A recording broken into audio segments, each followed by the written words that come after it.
Patrick, merci de nous accueillir chez TC Transcontinental pour parler du nouveau radar. Ça vient de où? Pourquoi faire cette évolution-là? Alors, Radar est une version de la circulaire complètement réinventée. Le Publisac aura opéré pendant près de 50 années. Et là, évidemment, dans les derniers mois, les dernières années, on se questionnait sur l'évolution du produit. Il y a des gens qui disaient, mais là, mes circulaires, j'aurais pu mes circulaires. C'est quoi les résultats? Est-ce que les gens le consultent? Les gens le consultent en grand nombre. Donc, c'est 88 des Montréalais qui le reçoivent, qui consultent le radar. 65 disent le consulter plus d'une fois par semaine. Là. Fait que c'est vraiment l'outil par excellence pour attirer les clients en magasin. On parle du pire contexte inflationniste des 40 dernières années. Les aubaines sont toujours au rendez-vous, je vous assure. On parle d'un potentiel d'économie allant jusqu'à 1 500 $ par année.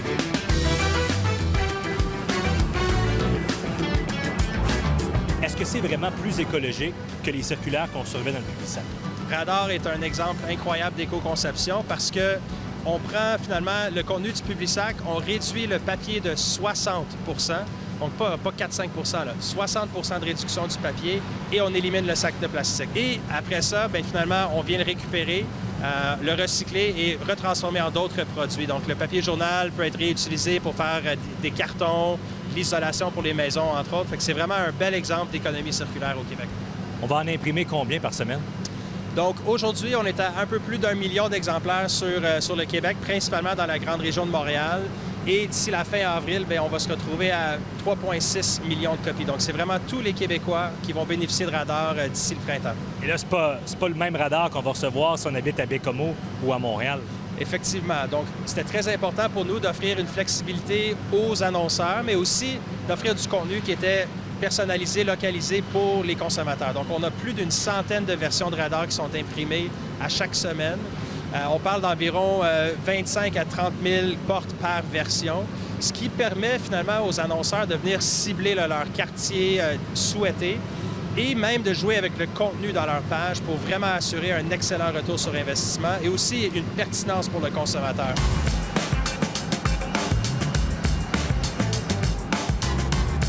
L'avenir de l'imprimerie, on voit ça comment? Écoutez, le papier a encore une grande pertinence sur le marché.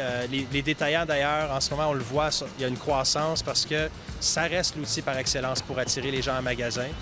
Donc, pour moi, le papier est là pour rester.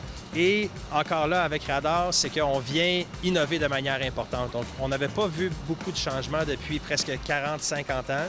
Maintenant, on arrive avec quelque chose qui est beaucoup plus écologique, mais qui permet encore de tirer les avantages du papier, la présence dans la boîte aux lettres à chaque semaine, avec le côté numérique qui est aussi en développement. Donc, c'est un faux débat de dire papier versus le numérique. C'est pas un ou l'autre, c'est vraiment un et l'autre. Et on le voit là, donc ici avec le code QR sur la version papier. Donc, les consommateurs peuvent scanner ça et vraiment avoir accès à l'ensemble des spéciaux disponibles dans une semaine donnée. Et avec la version papier qui est allégée maintenant, l'avantage de ça, c'est qu'on vient vraiment chercher les meilleures aubaines parce que les détaillants sont incités vraiment à mettre leur meilleur pied de l'avant et dire « Je veux assurer là, que les gens viennent nous voir en magasin ». Et pour ceux et celles qui souhaitent encore avoir la pleine circulaire papier, on va encore la retrouver dans la grande majorité des détaillants à l'entrée du magasin. Est-ce qu'on peut se promener un peu, que tu nous montres les étapes, comment ça fonctionne? Oui. Concrètement, là, pour débuter le contenu, on le reçoit quand? Donc, le contenu va arriver dans les jours qui vont précéder l'impression. On travaille avec la grande majorité de nos clients sur vraiment le développement du contenu également. Donc, on a même un studio qui va prendre les photos des produits pour monter tout le contenu graphique, finalement. Les détaillants vont choisir à la toute dernière minute quel produit ils veulent mettre en vedette puis dans quel ordre pour ensuite être envoyé ici en usine pour préparer les plaques avant d'aller en impression.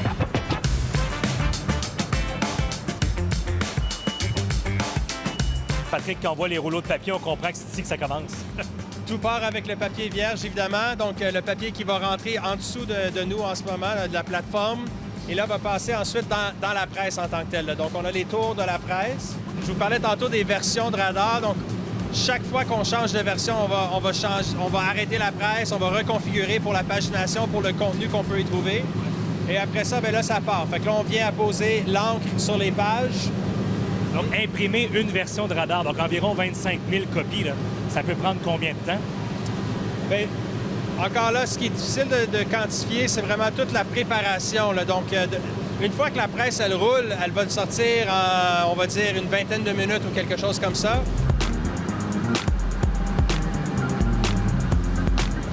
Donc, une fois que c'est passé par les presses, là, on va aller plier. Donc ici, ce que l'on voit, c'est que ce sont les pages qui vont être bien configurées dans le bon ordre, évidemment.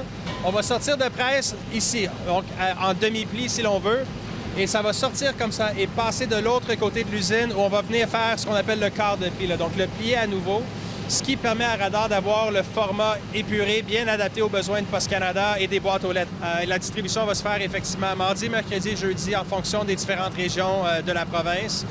Donc, le but vraiment, c'est d'avoir le produit le plus tard possible pour avoir les meilleurs spéciaux. Les détaillants vont consulter ça à chaque semaine. Fait que quand je vous dis que ça encourage une saine concurrence au bénéfice des consommateurs, c'est que les détaillants vont examiner de près à chaque semaine qui a mis quoi en spécial, est-ce qu'on est capable de les battre cette semaine pour avoir plus de parts de marché. Donc, c'est vraiment un outil qui aide de par les spéciaux directement, mais aussi indirectement, même ceux et celles qui ne s'en servent pas à chaque semaine parce que c'est la carte de pointage, si l'on veut, pour les détaillants à travers le Québec.